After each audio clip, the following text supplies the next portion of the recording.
The attack came out of nowhere.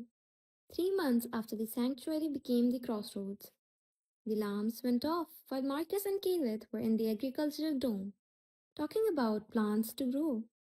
When the automated defenses turned on, red lights filled the hallways. Lena's voice crackled over the comm system. All personnel to the stations. We have hostile ships coming in. This is not a test. Marcus ran to the command center with his heart racing. They had known this could come or happened eventually because the crossroads was too valuable and too easy to attack. But knowing and doing were very difficult things. There was chaos in the command center. Sarah was in charge of the defensive system. They hoped they would never have to use. Jamal worked hard to find out who the attackers were. Owen and Lily were in charge of getting civilians out of the way and moving refugees to the safest part of the station. Who is it? Pirates, Jamal said, his voice tight. Marcus asked, looking at the tactical display. The Red Fleet, for years, they've been raiding the colonies on the outside. It seems like they've decided to pay attention to us. The display showed 12 ships, all sleek and dangerous, with lots of weapons. The crossroads didn't have much protection against them. They were more interested in making a safe place than a fortress. Sarah said, "They're calling us." They were a face on the screen. It looked like a person, but it wasn't. Its skin was red, and its eyes were like polished obsidian. Captain Wax of the Chrismon fleet here. This is an interesting thing you've made. We're going to take it now. Give up, and we'll let the refugees stay alive. Resist, and we'll take it by force. Marcus felt a wave of anger wash over him. After all the hard work they had put into building and achieving things, to have it all threatened by simple greed. This is Marcus Chen. The United Earth government protects the crossroads, which is a neutral place for all species. You don't have a claim here. Rex laughed. Protection? I see one station for people and a lot of broken refugee ship. Where is your protection, human? Where is your fleet? A new voice came through the comm channel before Marcus could answer. Here is the protection, pirate. A second screen showed Throne's face. The Rahakesh warrior was on the bridge of his people's ship, which had looked broken and not working for months. But now Marcus could see things, moving systems coming online and weapons port opening. Thorn went on. We are the Rahakesh. Our ship wasn't damaged by accident. We have been watching and waiting to see if this place is worth defending. We know now. 3 more ships powered up around the crossroads. These were ships that had looked like they would never be able to fly again, but their crews had been secretly working to fix things, get ready, and hope they wouldn't have to fight. You're outnumbered, Rakesh, Rex growled. 4 ships against 12? Stand down or die with the people. You don't count well, pirate. The voice came from Mira 7, which was sent out from deep within the crossroads system. You see 4 ships. I see 17. You forgot to include the engineering ships, the transport shuttles, and the recycling platforms. There are people on every ship here who are ready to protect what we've built. Things started to turn on all over the crossroads. Things that were supposed to be civilian and harmless suddenly showed off their hidden powers. The engineering ships had mining lasers that could be used as a weapon. The transport made a wall of protection. Even the recycling platforms, which were huge structures made to sort through trash, acted as shields. This is your last warning, Marcus said, finding his voice. Leave now, or you'll have to deal with 70 ships working together to protect their home, not just humans or Rahakesh. For a long time, nothing happened. Rex's face went from confident to thoughtful after that. Even if many of 17 ships weren't real warships, 12 against 17 was a bad bet. But it wasn't just the numbers, it was what they meant. A united front, a group of people ready to fight for themselves. This isn't over, Vex said at last. The crossroads will fall one day. You can't just leave it alone because it's too valuable. The pirate fleet turned around and sped up faster than light, disappearing into the void. Everyone in the command center cheered, but Marcus was too tired to care. They had won this time, but Vex was right about one thing. The crossroads was too important and too easy to break. They needed real safety. Afterward, an emergency council met in the main room of Dreamkeeper. Ambassador Chen, who had come back to the crossroads to deal with the pirate threat, was there with representatives from all over the major species groups. Earth can provide military support, she said, a permanent fleet of ships to protect the crossroads. But Thorn said no. That would go against the point. This place works because it doesn't belong to any one country or species. As soon as you put an Earth fleet here, it stops being a galactic sanctuary and becomes a human property. What do you think we should do? Helena asked. Kavith answered, and his voice was soft but strong. We protect ourselves. Every ship that comes here brings knowledge, skills, and strength. We put those resources together. We make our own army, made up of people from all the species, and they are loyal only to the crosswords itself. A work? A unified military? Owen asked with doubt. Different species, different technologies, and different ways of fighting. How would that even work? Lily smiled and said, the same way everything else here works. We'll work it out together. Everyone agreed to the proposal. The Crossroad Defense Initiative took shape over the next few weeks. It was a volunteer army made up of people from many different places and species, each with their own skills. Rahakesh warriors trained with human soldiers. Engineers at Tide Walker made new ways to protect themselves. Painter even helped by making a visual communication system that worked in battle. Mira 7 became the tactical coordinator. Her cyborg updates let her process the information from many sources at once. It's beautiful in a way, she said to Marcus during a meeting to plan. Different species have come up with different ways to deal with conflict. People like things that can change. Rakesh values direct conflict. The Tide Walkers like to stay safe. We would each have our own weakness. We're stronger together than we are alone. But it wasn't enough to just build a defense force. The crossroads needed friends, respect, and legitimacy.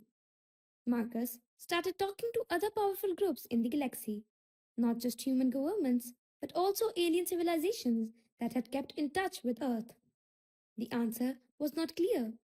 Some people thought the crossroads were dangerous because they were a group of unknown that could throw off the balance of the galaxy. Others saw a chance for trade and diplomacy to happen there. It was the archivists who made the difference.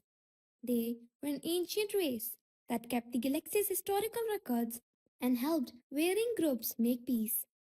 A being who called herself Memory Keeper was their representative. She went to the crossroads and watched for 2 weeks. She called a public meeting on her last day. I have seen empires rise and fall over thousands of years, she said, her voice like wind through glass. I have seen species come into being and stars die, but I don't often see what you've built here. Real cooperation that comes from caring, not fear or need. She looked at Marcus. The archivist will see the crossroads as its own land.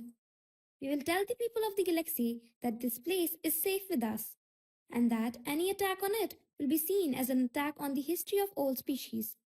We will be there for you. It was more than Marcus had hoped for.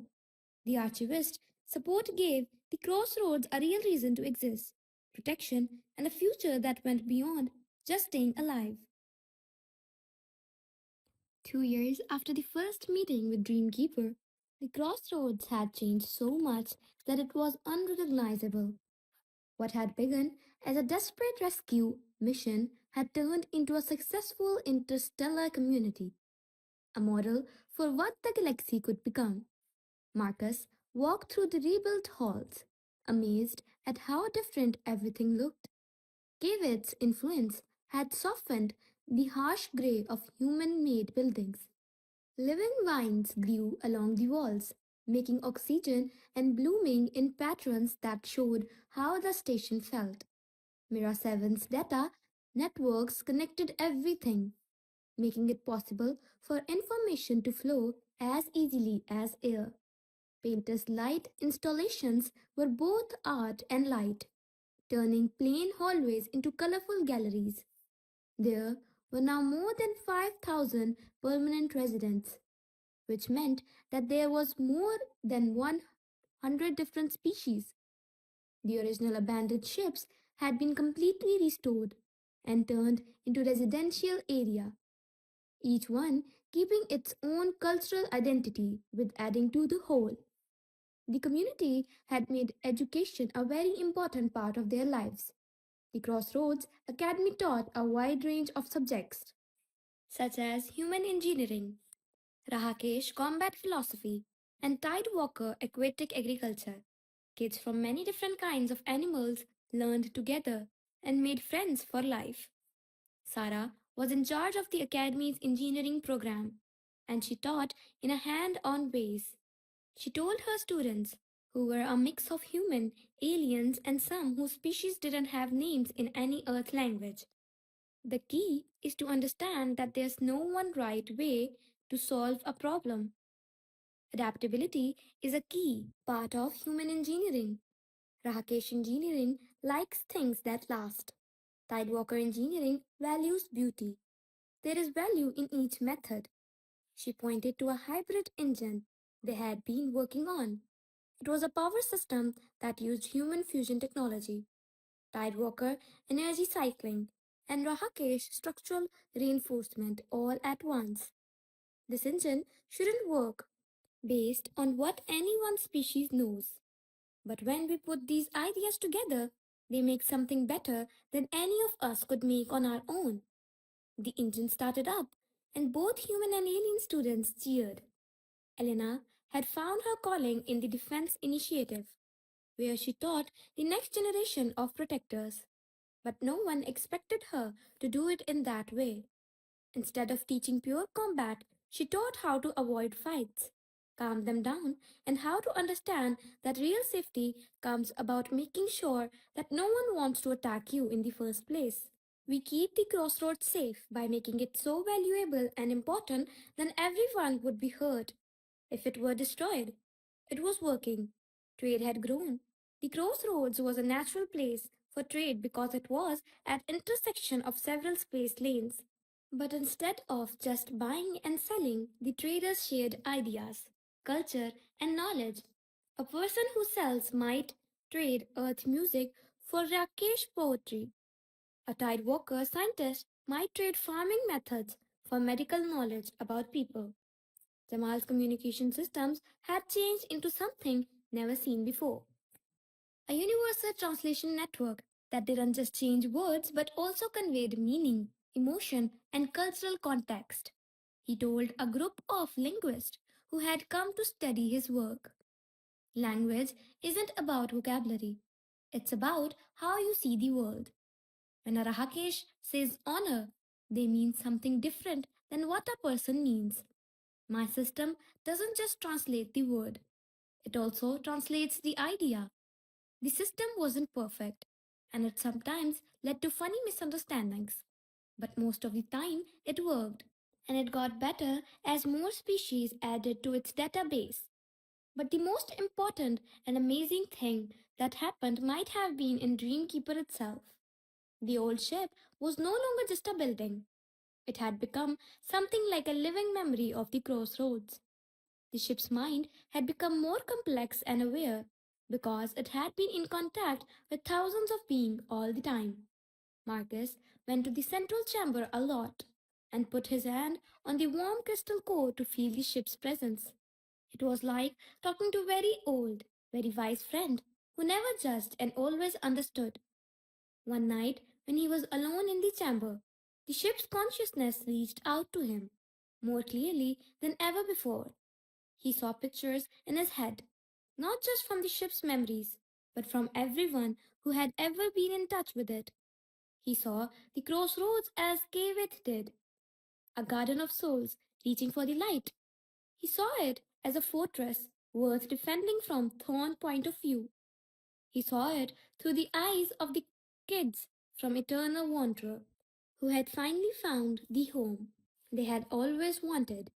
He saw it through the Dream Keeper's own vast awareness, a bright spot in the dark, a place where loneliness ended and connection began. Thanks, Marcus said softly, for staying strong, for thinking someone would show up, for giving us all a second chance. The ship's response was a wave of warmth and love, and what felt like pride. The news of Crossroads spread through the galaxy like ripples in a pond, with each wave carrying the story farther and causing people to react in both good and bad ways. For some people on Earth, the crossroads stood for the best things about people, like our ability to build bridges and heal wounds. For some, it was a sign of being naive and taking a dangerous risk that would fail. Marcus was called to Earth to speak to the United Assembly and explain to skeptical politicians and curious citizens what they had built and why it was important. The Crossroads isn't a charity project, he told the representatives, whose images were broadcast to billions of people across human space. It's a way to invest in our future. Every species there has information we don't have, points of view we haven't thought of, and answers to problems we haven't been able to solve. Just the medical advances have saved thousands of people. The farming methods have made our colonies, food production go up by 40%. The new engineering has made our ships faster, safer, and more efficient. He stopped for a moment to let the practical points sink in before moving on to the emotional truth. But more than that, the measurable benefits. The crossroads shows something more important, that diversity is not a burden to be managed, but a strength to be celebrated. That kindness is not a sign of weakness, but the basis of a real civilization. That we can be better together than we could ever be apart. The assembly wanted to give the crossroads more help, not as rulers or owners, but as partners. In an ongoing experiment, Marcus knew that the real test would come from outside of human space, even though it was a win. And it did. The Sovereign Coalition, a strong group of several advanced species, sent a group of people to look at crossroads. They came with doubts and left with a grudging respect. The coalition's report said that the crossroads was unorthodox and potentially unstable, but it had reached a level of cooperation between species that the coalition itself had not been able to. More importantly, members of the coalition started sending their own refugees to the crossroads. Not officially, not with the government's permission, but quietly and privately. There was a ship here and a family there. People who didn't fit into their own societies but might find a home at crossroads. Crystallines Song was one of these arrivals. She was a melodian. They only talked to each other through music, and their crystal bodies vibrated at certain frequencies. Song's unusual harmonics made them seem defective and broken in their home world's strict social structure. But Painter and Song found that they could talk to each other perfectly at the crossroads. The light and the sound came together to make a new way to express themselves. They made installations that were both visual and auditory, pieces that told stories in ways that light or sound alone couldn't. Song's translator said during an interview, "This is what the crossroads means. They turned their musical thoughts into words. A place where being different isn't bad. It's just the start of something new." Similar things happened all over the station. The brilliant scientist whose ideas were too radical for her conservative followers. The warriors who wouldn't fight in the endless wars of his kind. the artist whose work went against cultural norms. The child is born between two species and doesn't belong to either one. They all found a home at the crossroads. But not all of the responses were good. Some hardline groups in different species saw the crossroads as a big thing, a dangerous mixing of things that should stay separate. There were protests on a number of worlds. Some governments told their people they couldn't go to the crossroads. A few extremist groups wanted it to be destroyed. We knew this would happen, Thorne said during a security briefing. Change is always met with resistance. The question is how we react. They were open to what they said. When protesters asked for the crossroads to be closed, the community invited them to come. Some people came, expecting to find chaos and danger, but many others did not. Instead, they found order, purpose, and a community that worked better than their propaganda had led them to believe. One of these visitors was a Rahakesh, conservative named Iron Scale.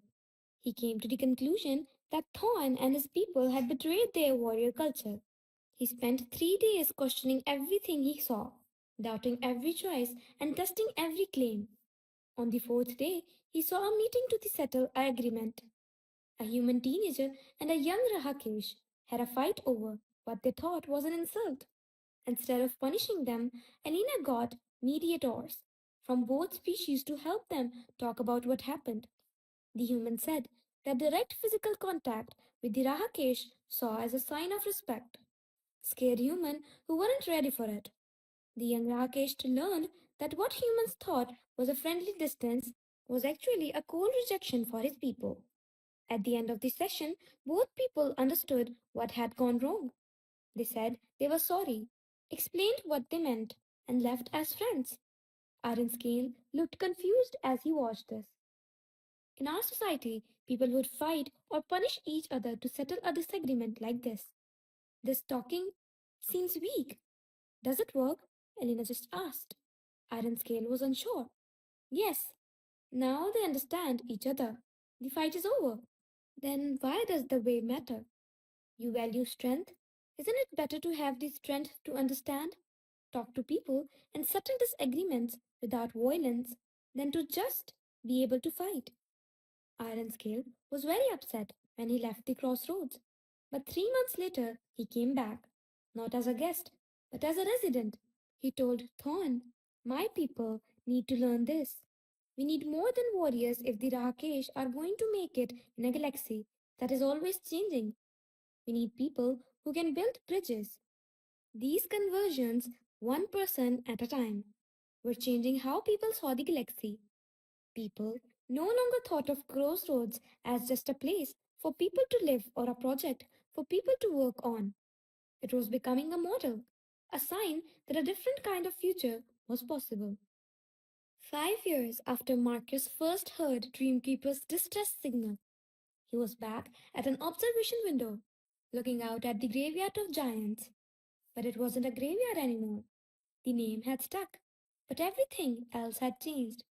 There were lights on dozens of ships, and each one was home to hundreds of people. Ships that carried people, goods, and ideas moved back and forth between them all the time.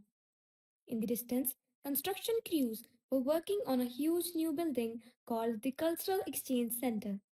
It was meant to host visiting delegations and showing off the Crossroads achievements. It's beautiful, isn't it? Sarah joined him. Her hair was now streaked with grey, but her eyes were still bright with the same passion that had driven her from the start. Marcus said, sometimes I can't believe it. It's real. 5 years ago, we were only trying to save one ship. Now we've changed the galaxy, Sarah said to finish.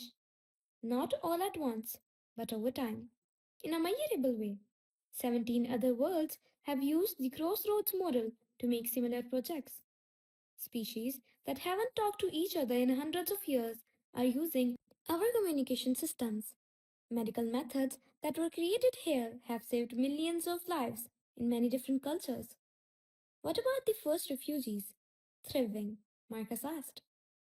Even though he already knew the answer, Three solar systems now get food from Kavit Garden. Mira 7 is helping the coalition with cybersecurity. Museums all over the galaxy show off painters' work. Do you remember Whispers of Tar? The first person you talked to in Dreamkeeper? She is now the Crossroads ambassador, going to other worlds to tell our story. Marcus felt both proud and humble. I didn't do this. Yes, we all did. But you were the one who started it. You heard a call for help and chose to respond. That choice led to everything else. That night, Crossroads had a party. It wasn't for any one thing, but just to celebrate another year of survival, growth, and community. Thousands of beings from more than 120 species filled the main plaza of Dreamkeeper. The children chorus sang. There were Rakesh, Tidewalkers, Melodians, and many other types of people. Their voices blended in harmonies that shouldn't have worked but did. Cavit's garden was the setting, and Peter's light shows turned them into a place that felt like it was outside of normal reality. Thorn went up to Marcus during the celebrations, and the warrior looked more emotional than usual. I didn't believe you at first. I thought this was stupid, and that it would fall apart because of its own contradictions. And now, Marcus asked. Thorn said, Now I know. It's still foolishness. But he was smiling. The galaxy doesn't make sense. This shouldn't be how species work together. Our cultures are too different, and our needs are too different. The crossroads should fail by all accounts. He pointed to the party going on around them. But it works, even if it's dumb. You showed that things that seem impossible can happen if enough people believe in them. The Rakesh say, the strongest fortress is built not of stone, but of trust. I never understood it until I came here. As the party went on, Marcus felt drawn to the main room of the Dreamkeeper. He needed a moment of peace to think about everything that had happened. The chamber was empty, and the crystal pots that used to hold refugees now served as a memorial to start of the journey. Marcus put his hand on the central core and felt the ship's familiar presence, the consciousness that had been waiting for hundreds of years, sending its signal into the void, was now happy. Marcus felt what the ship felt through their connection, pride in what had come from its suffering, joy in the lives it had helped save, and satisfaction that its long vigil was finally over. But he also felt something else, a question, a soft question from an old awareness asking what would happen next. I don't know, Marcus said out loud, and his voice echoed in the room. We've made something great, but it's still weak. Some species hate what we stand for, and some forces want to kill us. We know that the crossroads can work, but we don't know if it can last. The ship's response was a wave of trust and comfort. It had been sending out a signal for 400 years, hoping someone would respond. It could wait for whatever problems came next. Marcus felt better after leaving the room. The party went on outside, but he still had one more thing to do. He walked to the communication center, where Jamal was still watching the same frequencies that had first led them to the Dreamkeeper. Anything? Marcus asked. Always, Jamal said, changing the displays. We get distress signal every day now. Some are new, some are hundreds of years old. There are lost ships and souls in the galaxy that need help. Then let's answer them, Marcus said. All of them. We don't have to stop at the crossroads. It started with one ship. We have the information, the tools, and the people. We can grow, make new places of worship, and show other people how to make what we've made. Jamal smiled. A network of crossroads all over the galaxy. That's big goal. It's necessary, Marcus said. Every life we save, every relationship we build, and every bridge we build between species is how we make sure this lasts. Not by protecting what we have, but by sharing it, spreading it, and making it too big to break. The vision started to come together over the next few months. The Crossroads started sending out teams of experienced mechanics, engineers, diplomats, and volunteers to set up new sanctuaries all over the galaxy.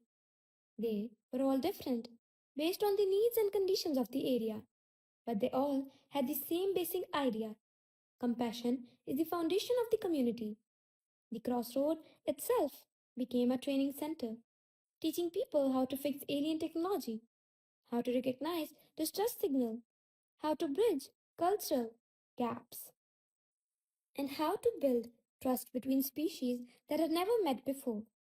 Whisper of Stars, the first refugee Marcus met, became the program's face. She traveled a lot, telling people her story. She had been stuck in a time loop for 400 years, alone and forgotten, until human answered her call. Her message sped throughout the galaxy. No one had to be lost forever. Earth had mixed feeling about what was going on. Some people thought that the compassion was the best thing that people had ever done, proof that they had something special to offer the galaxy. Some people were worried about going too far, about spending too much money on aliens while ignoring human needs. But the benefits kept coming back. Every new sanctuary found old technologies, lost knowledge, and new ways to solve problems that have been around for a long time. Just the medical advances had added 15 years to the average lifespan. Three colonies no longer had to worry about famine thanks to farming methods learned from alien refugees. Engineering breakthroughs have made space travel safer and more efficient than ever before. The galaxy is changing, Ambassador Chen told the United Assembly in her annual report, not because of war or trade, but because of kindness. The crossroads had shown that the best thing about people isn't their technology or their military, it's their ability to see pain and choose to help. That's changing the politics of the galaxy in ways we don't fully understand yet. She wasn't making things up. At crossroads, facilities, species that had been enemies for thousands of years were meeting and finding things they could agree on. Trade routes that had been closed for hundreds of years were opening up again. Cultural exchange were helping people understand each other better instead of just being suspicious. It wasn't perfect. Fights still broke out. Some say heavens didn't work. Pirates and terrorists kept attacking. But the big picture was clear. The galaxy was becoming more connected, more willing to work together, and more willing to see the value in differences. Marcus stood at the observation window one last time. He was now an older man with grey hair and lines around his eyes. Sarah, Elena, Jamal Lily, and Owen were all there with him. They had all changed over the years at the crossroads, but they were still driven by the same passion that had brought them there. Do you think we've succeeded? Lily asked quietly. Marcus thought about the question. I believe we've begun something that will last beyond us. The crossroads isn't just about us anymore. It's about everyone who lives there, everyone who finds safety there, and everyone who learns that the galaxy doesn't have to be a lonely place. Owen smiled and said, That's not really an answer. Marcus said, No, but I believe it's the truth. We wanted to save one ship, but we ended up starting a movement. Where it goes from here is up to the next generation. A group of kids ran by, just like that. Some were human, some were Rakesh, and some were Tidewalker, and some were creatures that don't have names in any Earth language. They were laughing and playing a game that mixed rule from a lot of different cultures. They didn't care that they were different. There your answer, Elena said softly. Those kids will grow up thinking that diversity is normal, working together is normal, and being kind is a sign of strength. They'll face any problems that come their way with tools we never had. A damaged ship was limping toward the crossroads in the distance. its engine failing and sending out a distress signal. This time, though, Marcus didn't have to get his team together. A dozen response ships left the crossroads before he could even react. Each ship was manned by volunteers who wanted to help. The rescue plans they had come up with over years of practice worked perfectly. There was communication. The damage was looked at. The new arrivals would be welcomed, cared for, and made a part of the community within a few hours. Sarah said, "We made something that can work without us." "I think that might be the biggest success of all." Marcus nodded as he watched the rescue happen. The Mechanics' Pact was a promise to fix not only machines, but also relationships, to turn tragedy into hope, and to show that no one had to be alone, even in the vast emptiness of space. That promise had come true, and it would keep going, spreading across the galaxy, one ship saved at a time, one connection made at a time, and one act of kindness at a time. The beacon they lit in the void was shining brighter than ever. It sent out a simple message to all the lost souls in the galaxy. You are not forgotten. You are not the only one. Come back home.